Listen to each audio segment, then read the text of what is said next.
And my name's Alison Gardy. I graduated Yale '88 and am thrilled to be representing Yale alumni educators tonight, and would love to introduce our distinguished guests from CoGenerate. We're really gathered here to celebrate the vision and work of CoGenerate. It's a nonprofit devoted to connecting the generations to solve big problems that neither generation can solve alone, as they say. We gather to affirm not only how much young and old need each other, but also how much better, healthier, and happier we are together. Listening to CoGenerate co-CEOs, Mark Freedman, who got his MBA from the Yale School of Management in 1984, and Eunice Nichols, we are going to learn about recent innovations that draw on our hardwired biology to support human survival and thriving, togetherness amid loneliness, connection amid polarization, and hope in a time of pronounced anxiety, depression, and environmental degradation. Eunice and Mark, thank you for joining us. After our conversation, we'll take questions from participants. And of course, participants, feel free to put your questions in the chat as we roll along. Because we are Yale alumni educators, co-sponsoring this event with the Yale Alumni Nonprofit Alliance and Yale International Alliance, I'm going to lead with two conundrums affecting our K-12 classrooms and young adults' future prospects: our low literacy rate and our high rate of mental health challenges.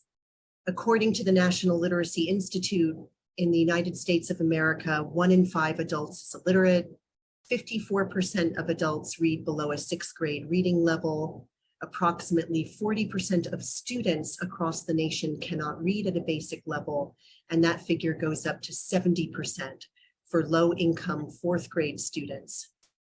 Meanwhile, half of adults ages 18 to 24 reported anxiety and depression symptoms in 2023, according to the American Psychiatric Association, compared to 20% of adults over the age of 65, and about a third of adults overall.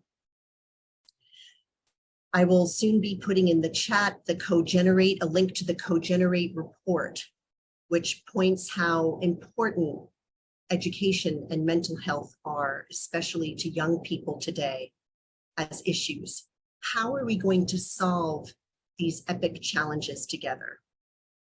So, starting off our conversation, and it really is going to be more like a fireside chat tonight.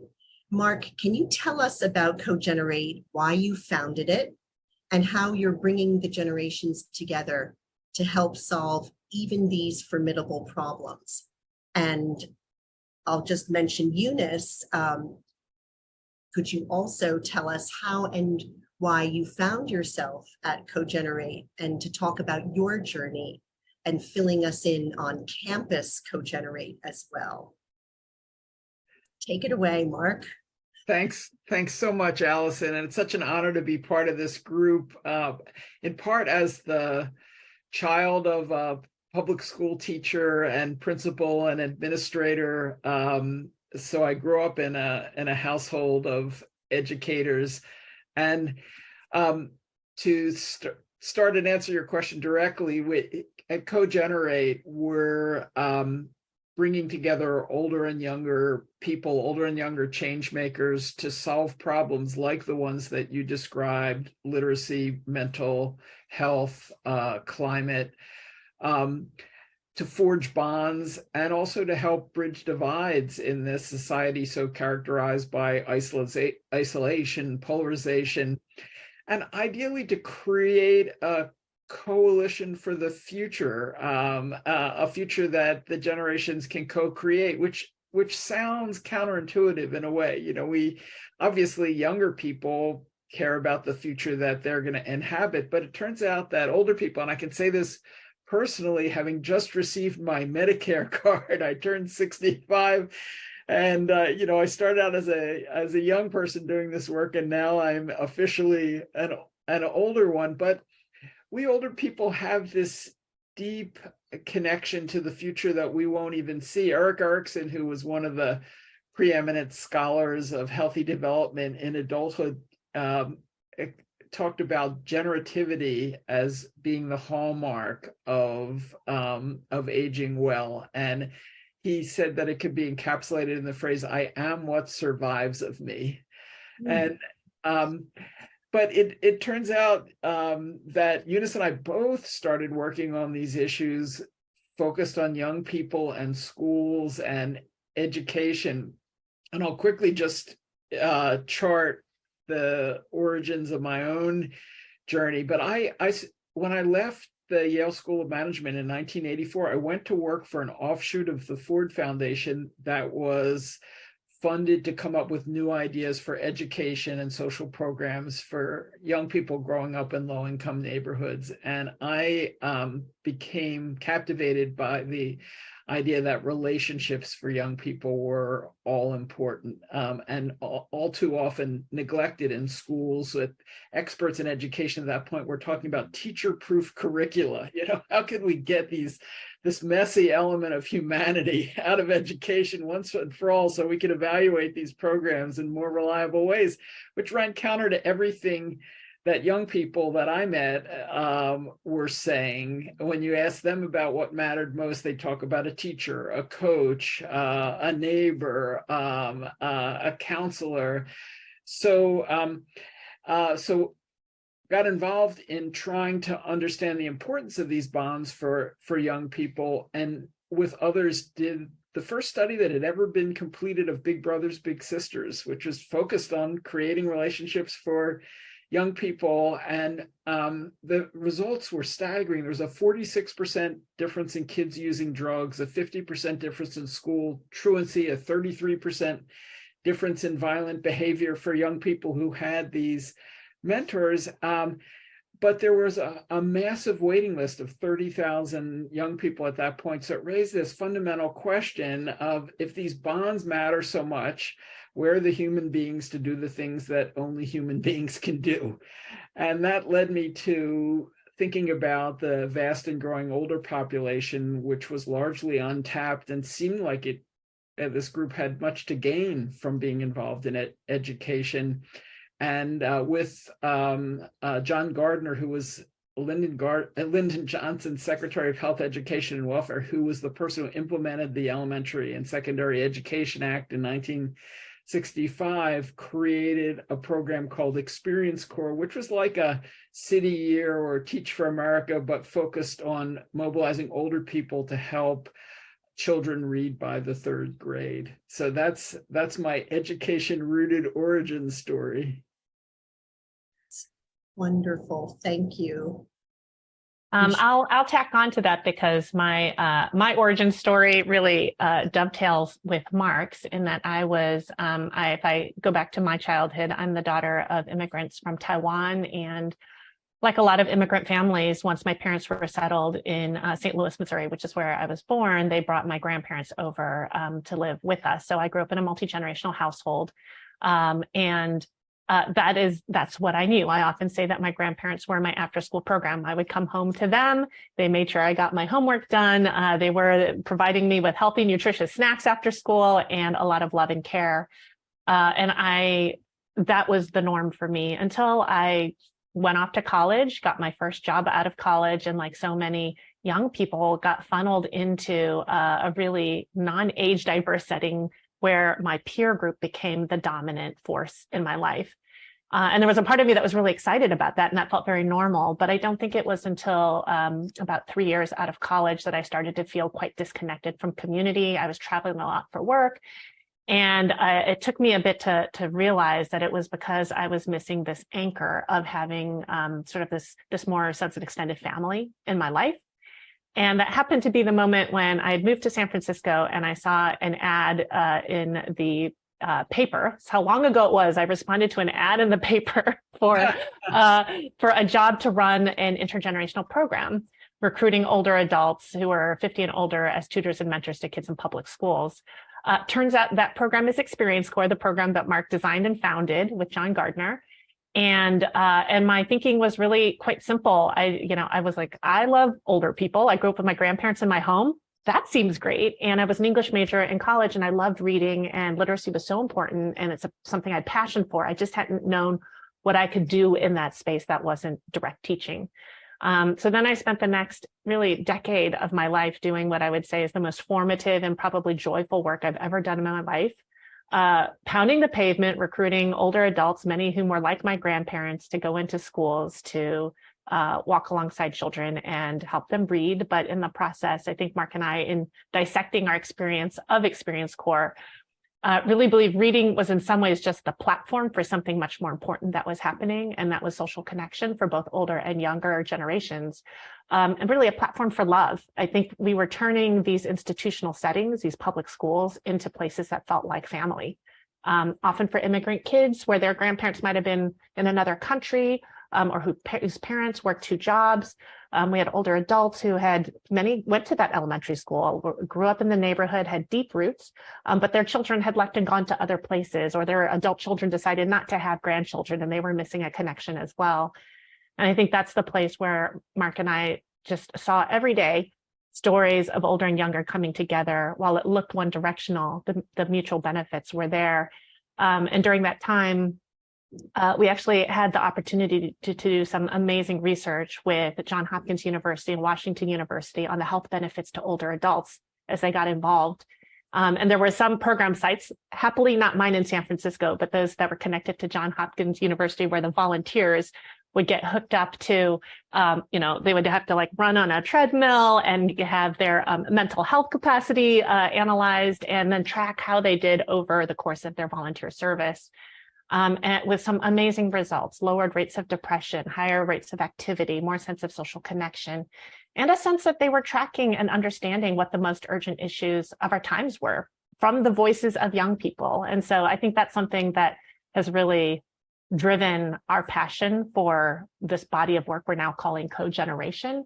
Not a one-directional kind of what can one person do for another, but what can older and younger really do together. And when we look at some of the crises that we're facing that you've named, Alison, whether it be education or mental health, very much tied to social isolation and loneliness, those are 2 clear challenges where no one generation is going to be able to solve that. We're going to need all hands on deck.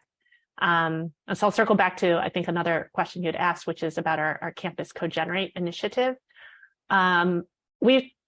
As an organization, we're a small, scrappy nonprofit. We track a lot of co-generational work that's happening all over the country. And sometimes we see a place where there's a lot of heat. And right now, there's so much going on in higher ed. And I think it's partly tied to college campuses no longer being what they traditionally were. I think even when I went to college, and Mark, I'm guessing you as well, and Alison, a sense that higher ed was a place for young people to go, to be educated, to learn, in some ways sequestered from the world, and then be launched out into the world. And today, I think every viable higher ed institution is trying to figure out how to stay relevant for young people who want and need careers and jobs that are viable for them to live their lives, and to learn in college how to be deeply connected community members and citizens of the world. That is a huge entry point for intergenerational relationships to form, beyond the imagination that many colleges have had. But now as we're in touch with higher ed, there are so many experiments out there, whether it be through extended learning, and colleges that are actually building integrated approaches to having their extended learning students connected to college students, to launch projects together, whether it be around co-housing with students who are struggling to afford living in and near expensive urban areas, and many are living in their cars, connecting them with empty nesters, older adults who live near college campuses, are trying to age in place, could use a little extra income, but at a reduced cost will let a student stay with them, and the relationships that form there. So many different avenues into college campuses being a place for meaningful intergenerational connection and collaboration to happen. So I'll stop there for now, but I have so many more thoughts on that topic. And we would love to hear them. I mean, both of you have talked about programs and models that are so inspirational. And I guess maybe I'm very impatient, but, or, what will it take to make this a way of life in this country? Because it seems that with all the great work you're doing, we're facing some very serious challenges. Your point about making it a way of life really hits home, Alison. And I want to talk about that. I thought maybe I'd backtrack for a second, just to pick up on Eunice's comments and to say that our roots as CoGenerate, it's been an odyssey for us,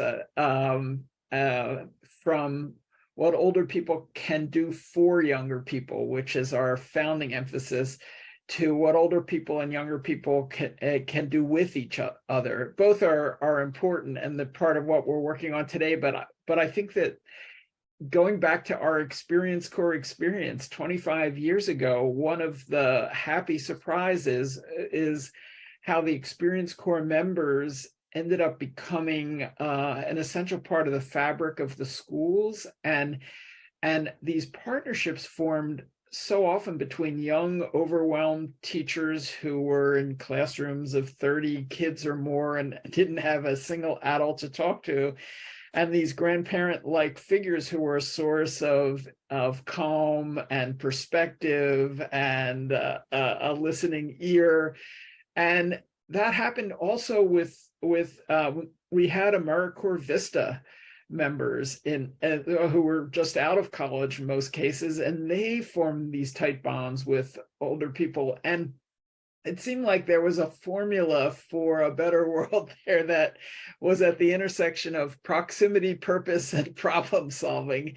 The proximity, these generations were coming together in many ways against the grain of how the institution was set up. They were coming together around shared purpose, which was to help these young people read and also to forge deep bonds with them, and to do it in a way where there was enough time to form bonds themselves. It was a crucible around which these cross-generational ties could form. And that never left me. I know from conversations, it never left Eunice. And I think we always felt like the work was heading to this place of collaboration between the generations. In fact, that's why we chose the CoGenerate name, because co is together in Latin, and that, I think, is the animating idea behind where we're heading now.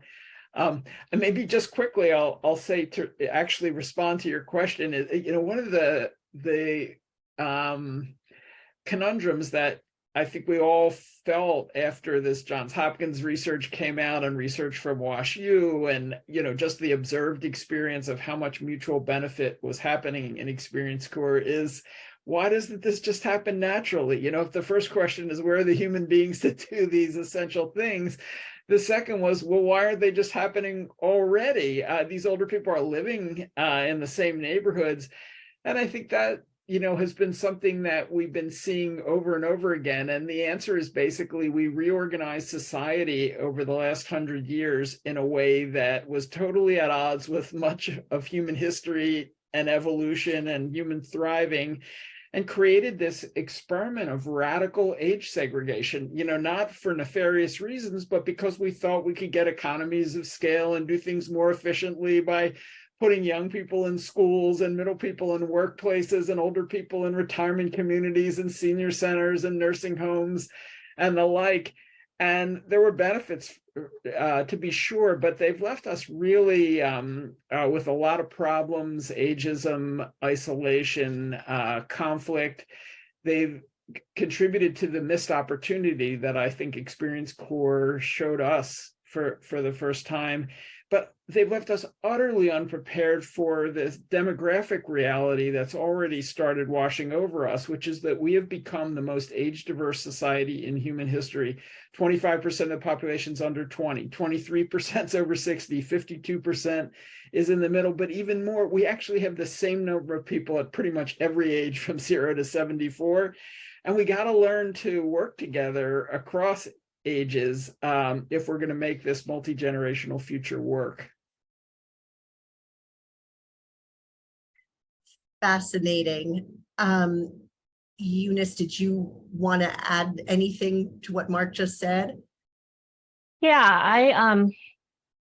I feel like we do get that question often, which is what prevents more of this from happening. And I think one way we look at it that dovetails with the work we do is that one, people, because we've been living in such habitually and physically segregated ways, it makes it really hard for people to see the path or the potential for intergenerational connection and collaboration and bridging to actually be the way of the future. So a lot of our work is focused on opening up people's imagination to that. It's one reason we do a lot of storytelling. It's one reason why it was important for us to do the research with University of Chicago that showed, over 1,500 people that we asked, that people of all ages said, yes, we think that working together across generations is actually a good way to solve society's problems. Not surprisingly, a large number said the reason they weren't doing it is they didn't see people who are older or younger than them, let alone know how to do it. There's an anxiety to, well, what happens when I get together with somebody who's quite different from me and I don't know how to interact? And so I think that's one reason we've invested in a second body of work, which is around helping people pilot, experiment, and innovate. And want to be clear, in some places, the innovation doesn't need to be new. It's actually relearning things that some communities have always known. I mentioned I grew up in an immigrant community. I think there are a lot of immigrant communities and communities of color that are, they almost don't even understand the framing of how we talk about our work, because it is still how life is lived. It's just part of the fabric of families, of how communities function, even sometimes shared distribution of wealth, so that somebody in the neighborhood gets to go to college, but next time somebody else gets to launch a small business. So I think there are things we can learn from cultures that are still very multi-generational. And for the institutions that Mark named, in particular, schools, senior centers, all the work environment where we've really siloed the ages, we need concrete pathways for interaction. That's one reason why we've been tracking what's happening in higher ed. That's one of the most high leverage places where young people learn how to be before they go out in the world. What would it look like if an integrated part of their college experience was working across generations for learning, for workforce skills, for problem solving? Somebody we were talking to in higher ed said that actually for most students, collaboration is not always the central thing they're learning. They often learn how to operate in silos, how to write that paper themselves, do the reading on their own. Maybe there's classroom conversation that feels like you are trying to get a grade on your own. Universities that are experimenting with getting students out into the field, practical experience, working across generations are actually building, I think, a student that's better equipped for the future. And that's where some of that potential is.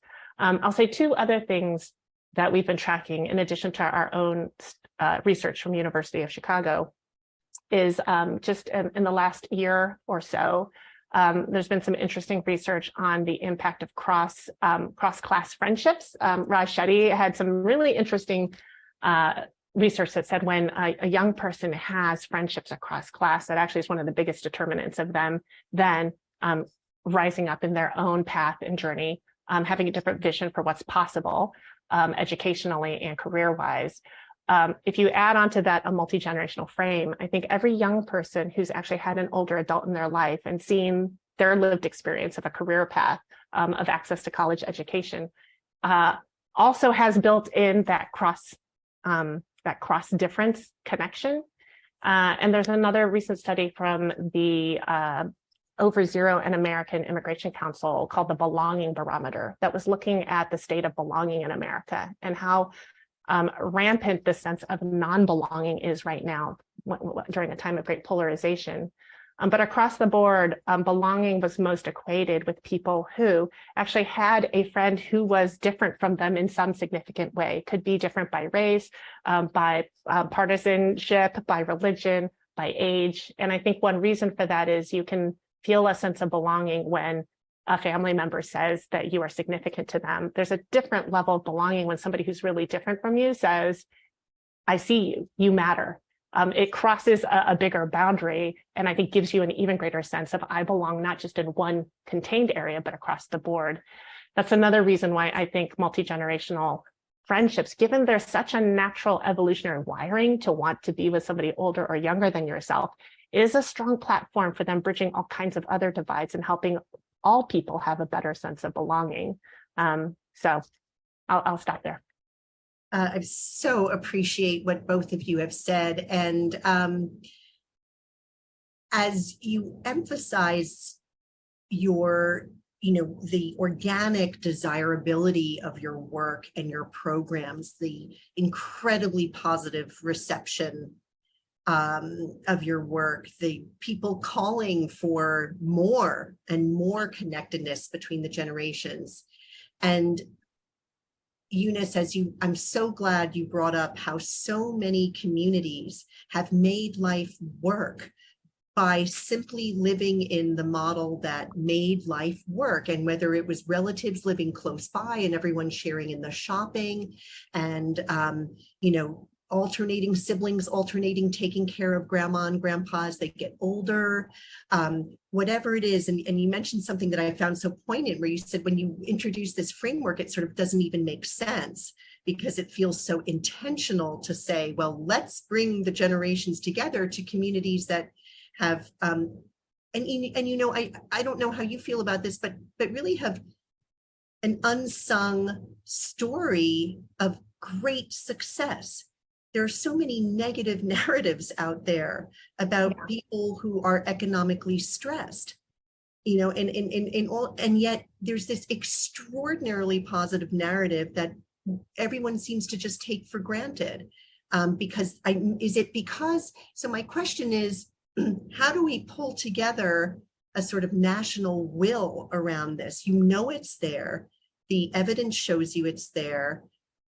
The reception of that people have had to your program show it's there. How do we build a national narrative that one highlights what so many people have been doing right, in a sense, the most healthy thing for, have been mitigating mental stress, have been, helping children with their education through this intergenerational model.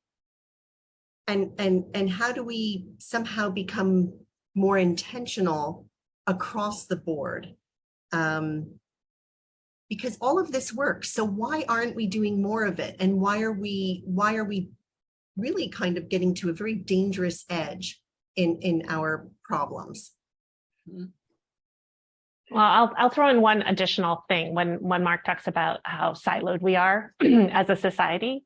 I think one huge challenge is we're also siloed in policy and funding, and so much of our institutional ways of being are impacted by that. And so just some very concrete examples is, obviously, we have departments of aging, we have departments of early care and education. They come up in California with a master plan done in complete silos. When you think about if you actually had people working across departments, shared staffing and thought about shared solutions, once again, some of the issues of aging could be solved by bringing older people into contact with children in preschool, the isolation, the loneliness, the sense of purpose, that you're not just a client to be served, but you still have something to give. So many of the issues around young people could be solved by placing them with older people. If you get to even the challenge of, okay, let's have co-located daycares for early care and education and for older adults, the funding streams there on what is allowed to be used when and where. I've been in programs where it was a rec center that had programming for younger people and older people, and they wanted to do intergenerational programming, but the funding for food didn't allow them to share their food because you had to track it that closely. This is the kind of crazy making that happens because of well-intentioned policies and funding structures. I don't think Mark and I have, unfortunately, all the solutions, but we know there are a few brave souls out there who have broken through some walls, funders like the Eisner Foundation that have said, they used to have a funding portfolio that was for aging and one for children, and they were seeing the benefits of intergenerational programming and then made a big decision to break down those walls and say, we will just fund intergenerational programs because every dollar gets spent twice. We'll have higher leverage. I think they've been the lone holdout for way too long. So part of it is how can we get other funders to see how they can layer in that aspect? It seems possible, I think, on diversity, equity, inclusion. So many funders over many years have now jumped on the bandwagon of we can't do our work if we don't layer on a really intentional strategy of funding organizations that are looking at how to make sure diverse communities are served and seen as assets. I think for us, part of the path is to see the multi-generational diversity as part of that package. Doesn't need to be a brand new thing. It could just be layered on top of existing practice. So that's one area. Mark, I'm sure you have other ideas and thoughts.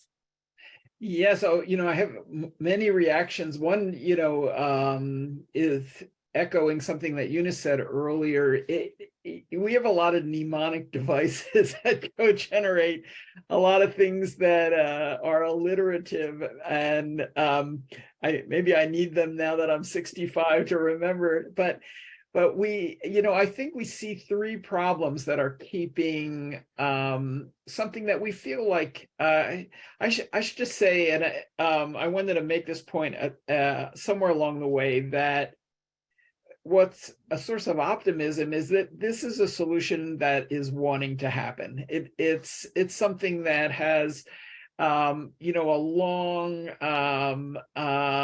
accumulation of human experience behind it. And when I was doing the work on mentoring and relationships for students, for young people, I read a quote from Yuri Bronfenbrenner, who started the Head Start program and was a giant of child development, that now passed. But he said, what every child needs is at least one adult who's irrationally crazy about them.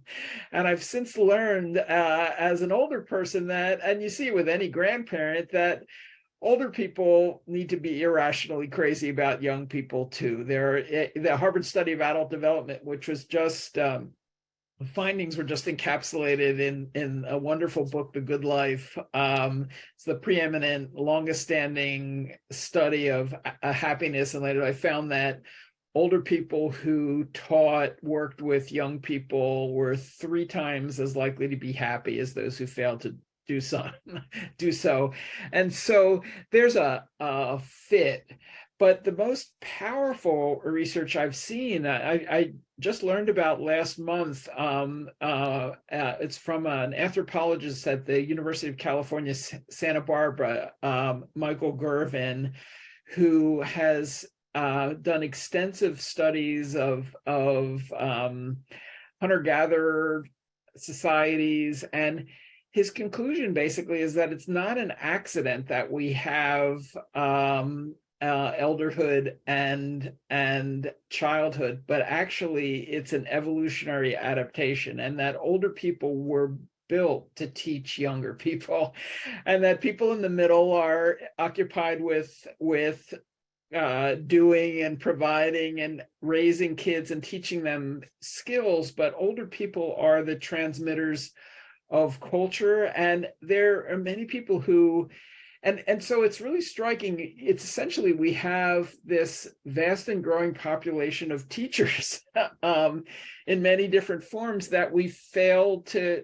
tap. If anything, we've kept away from schools. And so how do we, broadly solve this problem of the thing that wants to happen actually happening? And we see 3 barriers. One is imagination that Eunice talked about. We've been segregated now for 100 years in such an extreme way. It's almost hard to envision what this could look like without ending up in cynicism or sentimentality. So that there's an imagination challenge.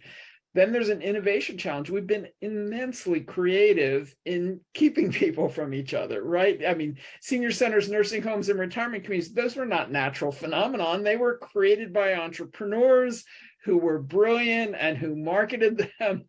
We need to be as creative, bringing people together across generations as we've been in splitting them apart. It's taken some real effort to undo, 5,000 years of human behavior.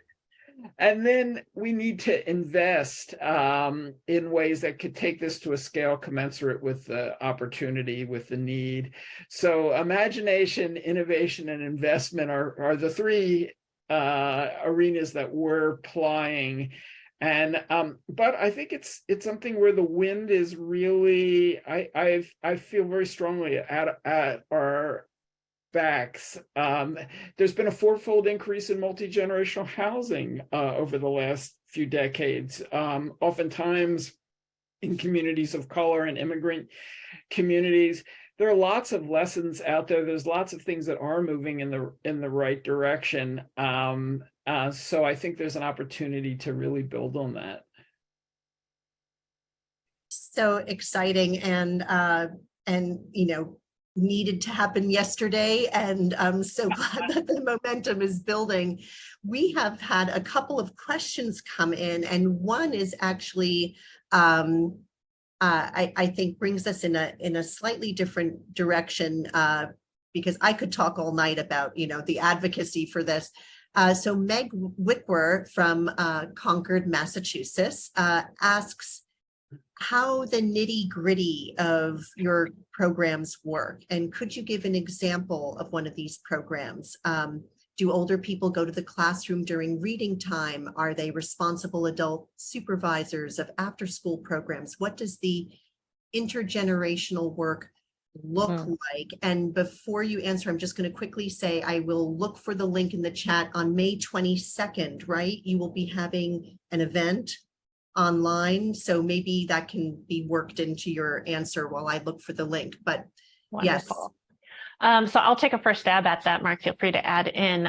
So one, I would say, our organization is more like a think tank or an incubator or a do tank. We do a lot of things, but we experiment. So we ourselves don't run a lot of programs on the ground, but we support many innovators that do. So what it could look like on the ground to do intergenerational work could be like the program that I ran. Almost every school, in particular elementary school and preschool, runs on the power of extra adults at the table who can help be hands-on with kids and learning.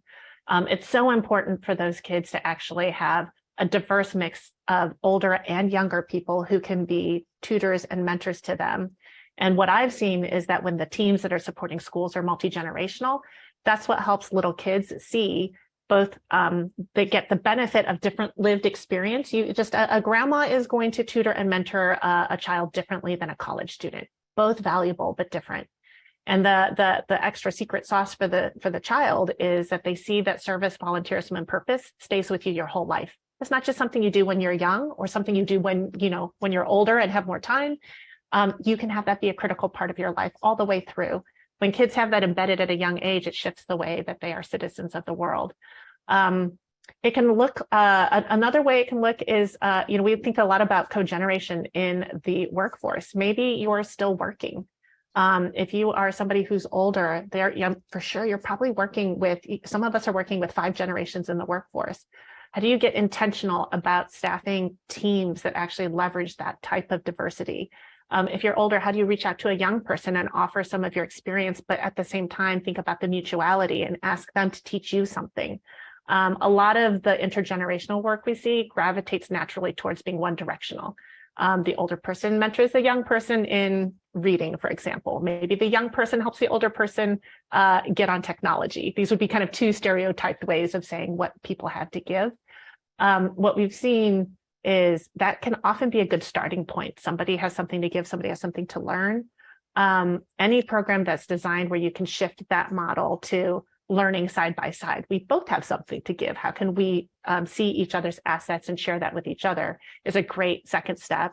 The third step, which we think is sort of the gold standard and where you can get a lot of impact unleashed, is when you leverage the strength of the assets of both, and then they kind of turn outwards and together solve a common problem. And whether that be housing affordability or literacy or social isolation and loneliness, we think that's where the magic is at, is when you can take whatever opportunity you have in front of you and turn it towards collaborative problem solving together. Mm-hmm. Yeah, my reaction to the great question too is that so many of the most powerful things that we're seeing are really simple, and One of our favorite examples is a program called Nesterly that was started by two young MIT city planning grad students who recognized that there were many older people with room to spare in their houses, but who needed some additional income or help with chores. And so many students were facing housing insecurity in expensive places like Boston and elsewhere. And so they created a program focused on home sharing, sort of the sharing economy meets the multi-generational future, and began in Boston and now have incarnations in several other cities around the country. But it's a common sense idea. I just came back from the School World Forum at Oxford, where Eunice and I both were present, and we listened to a psychiatrist from Zimbabwe, Dixon Chibende, who is one of 12 psychiatrists in Zimbabwe, which is also having a mental health crisis like the one here in the United States, but 12 psychiatrists.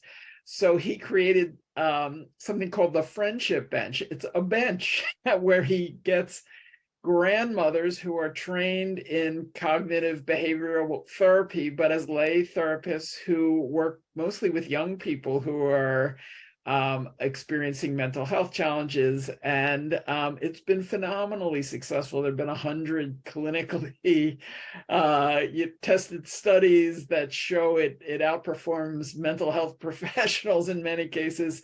There are in Finland, there's a community grandparent program where even in Finland, grandparents and grandchildren are oftentimes not in close proximity. So grandparents are being paired with children to form grandparent-like relationships. So, I think a lot of the ways forward actually start with common sense. And how do you create systemic solutions based on common sense ideas? I also want to thank Alison for putting that link in the chat box just a little bit about this event. If you want to see a wonderful menu of different kinds of cogenerational programs that are happening across the country, if you come on Monday, we'll have a 1-hour virtual showcase of our 15 innovation fellows who we've walked alongside for the better part of a year. And there are, just like Mark said, simple but such powerful ways of working together. One of our fellows is a man who's a retiree from the Sesame Workshop, and they have an alumni association, and obviously the alumni association, they love the content they produce through Sesame Street and feel like a lot of that sits on a shelf, and so much of that is around mental health for children, content that's so needed today.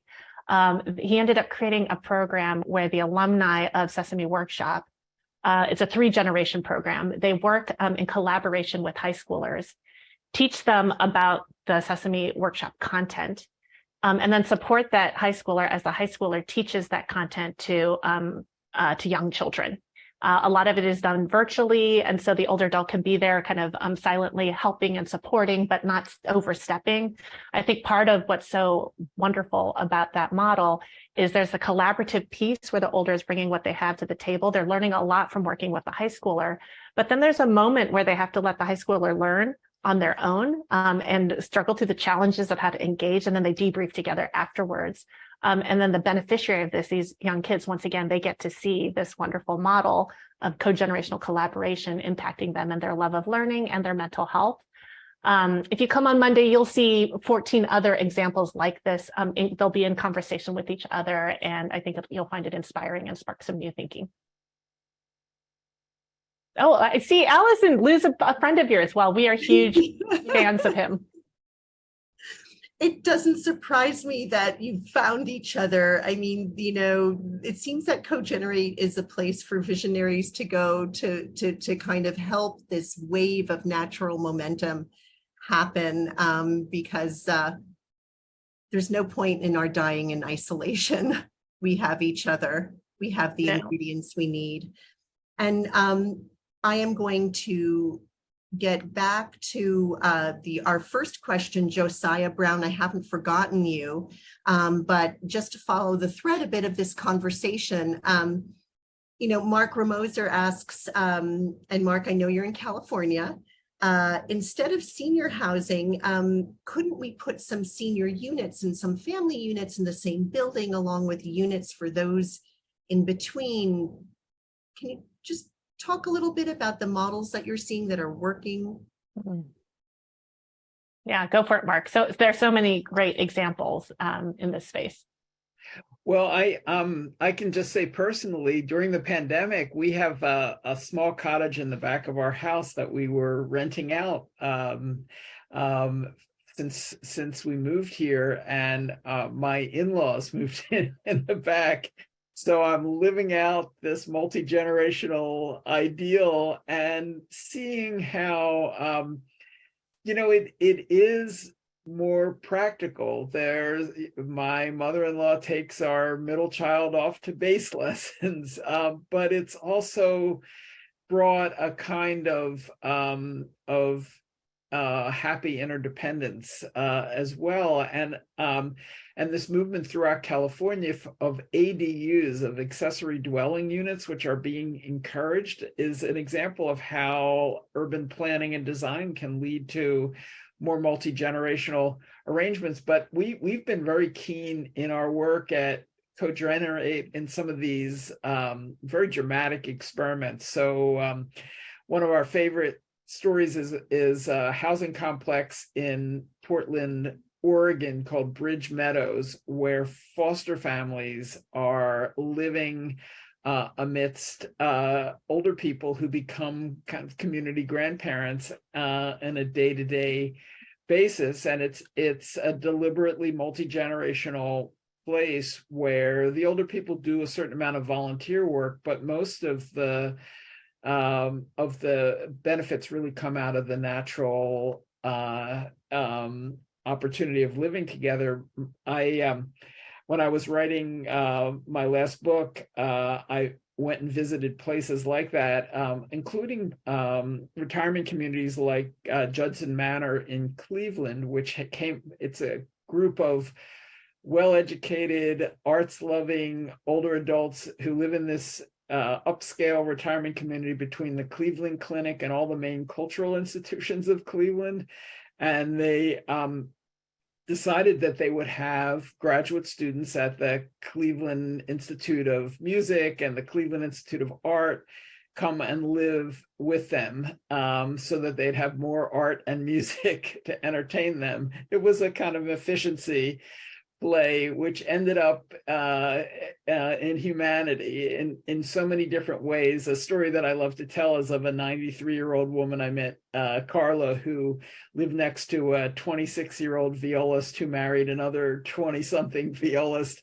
And when they had their wedding, they had asked Carla to be the maid of honor. And this is proximity and purpose in full flower. And there's so many other really creative ways to use housing to bring people together, to go back to the Nesterly example. So I just really appreciated that question, because I think housing has done more than any other domain to separate people by age. And I think it could do more than any other area to bring them together.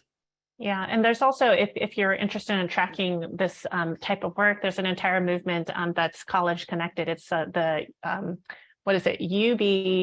RC, university-based retirement communities, of colleges actually building retirement communities on the actual campus, not next to, not near, but on campus, with the older adults who live there having access to classes, the equivalent of a student ID, eating cafeterias and gym, more integrated.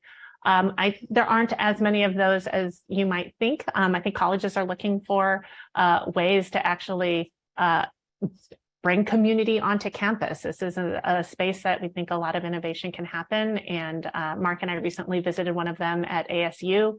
And similar to the Judson Manor story, a bunch of older adults living on campus in a retirement community, but they freed up, I think it's 5 rooms for graduate music students to be able to live in solidarity with these older adults. But it's also a venue for them to practice their skills, to play music, to provide music therapy. Some of the, I think there are like 5 residents who are retired doctors who started to host a monthly town hall for medical students who come, and I thought, oh, the topic's going to be something scientific or academic. It turns out mostly the doctors talk about encouraging the young people, like there's more to life than burning the candle on both ends. You know, it's a long haul, and it's really around mental health, caretaking, and I don't think these med students are hearing that from their professors. So there's something, once again, about a different kind of voice from a different generation that you respect because they had the career that the young people are getting something out of. And for the retired doctors, a huge sense of purpose that they can continue to give. So I think like the proximity piece is huge, and co-living is one of the places where that can really help. You know, thank you so much. We have time for 2 more questions, and I'm going to consolidate 3 of them into one. And then Josiah, I did not forget you. You were the first. You just have a really fascinating topic. Huda Mustafa asked about the recording of this session and where it will be. I know I will need to watch this again to pick up all the numerous resources, reports, and programs you both mentioned. Certainly, we're going to post it in Yale Alumni Educators in our Facebook group, and I have no doubt that we will find ways to get this through the Yale network, through our LinkedIn networks, through CoGenerate, if you sign up with them as well on their website. So Huda, we will get that to you, and maybe all registrants will hear about that. So have you seen a favored process for collaborative problem solving that multi-gen teams are using to deal with complex community issues, and weaving into that a question about, how do you reach young people who don't want to be reached? Yeah, that's a great question, and embedded in it, I think are probably a lot of assumptions that we could peel back. And so one, I think even young people who, I think because of the distance we've created between older and younger, this is part of that survey response where people said, I want to co-generate, but I'm nervous about it. How might I do it? It brings up anxieties. And part of that segregation is, I think we might assume that young people don't want that they are hard to reach, that they don't want to be reached, that there's a wall that's been put up. And the true is same for younger people thinking that of older adults. I think that's a little bit of the narrative challenge that we need to address. I think one, we can feel heartened by the fact that our research shows that despite the fronts we put up, the reality is not only that older and younger want to reach across and collaborate. Our research shows young people want it more than any generation. So if you're an older person saying, I don't think young people want me, just take a look at our research. Young people and people of color of all ages are wired to want to work across generational divides to go get something done. They want the connection and the relationship. If you look at the reports on social isolation and loneliness, young people are reporting the highest rates of social isolation and of loneliness. And so they're craving connection. Now, I would say the way in, this is not rocket science. I think the biggest way in, and one of the biggest learnings we've had, is that while an older person, we can all agree, has incredible experience, talent, skills, resources, it's not always the best opening maneuver to build a relationship with a young person. So much of what we're learning in cogeneration is how to have younger and older come alongside each other in some ways as equals. I think young people today, I don't know if it's unique to this generation, but certainly I think they're making their mark on this, is that young people have assets that they want to bring to the table. They're learning and using technology in ways that we need to humble ourselves to learn from. They're mobilized and they're global in ways that even those of us who've traveled the world are not understanding what they're understanding from their seat. And so I feel like one of the fastest ways to break down the barriers is to come with humility and curiosity, to not assume you're the only one with everything to give, to actually have a plan for what you want to get out of that relationship, and then to discover what you could do better together out in the community. So not rocket science, but I think that's like a core number one stance to have. Yeah, I think that this shared goal, the purpose part of our equation, might be the most important element of all.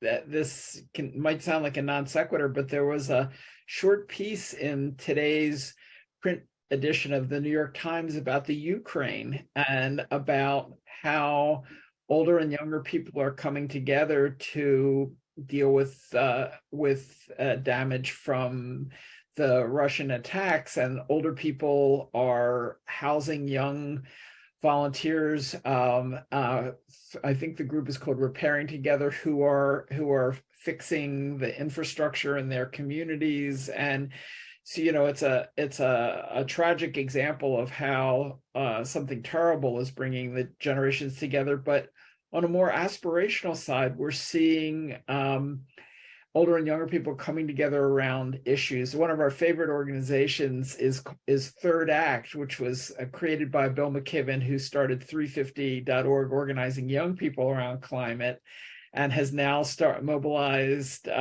mobilizing older people with Third Act, but bringing both groups together. For example, the project has something called Seniors to Seniors, where older people are registering high school seniors to vote. Another, their mantra is fossils against fossil fuels. So there's a good amount of humor in it, but I think that this crucible of shared purpose and problem solving is the way to go. And we have a project which maybe we can put in the chat, called Generations Serving Together, which is bringing together AmeriCorps members and AmeriCorps senior members to pool their skills to work on issues like homelessness and disaster relief and education. Wonderful. Now, Magda, who is the Yale Alumni Association Director of Shared Interest Groups, told us there was a hard stop at 7.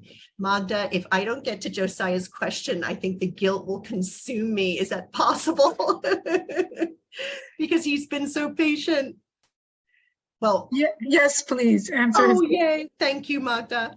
First, Josiah starts off by saying, as a longtime fan of Mark's work, e.g. his early book on mentoring, and I'd like to say that, I don't know if you can see it, I have his, anyway, it's blurry. Oh, because my background's blurred.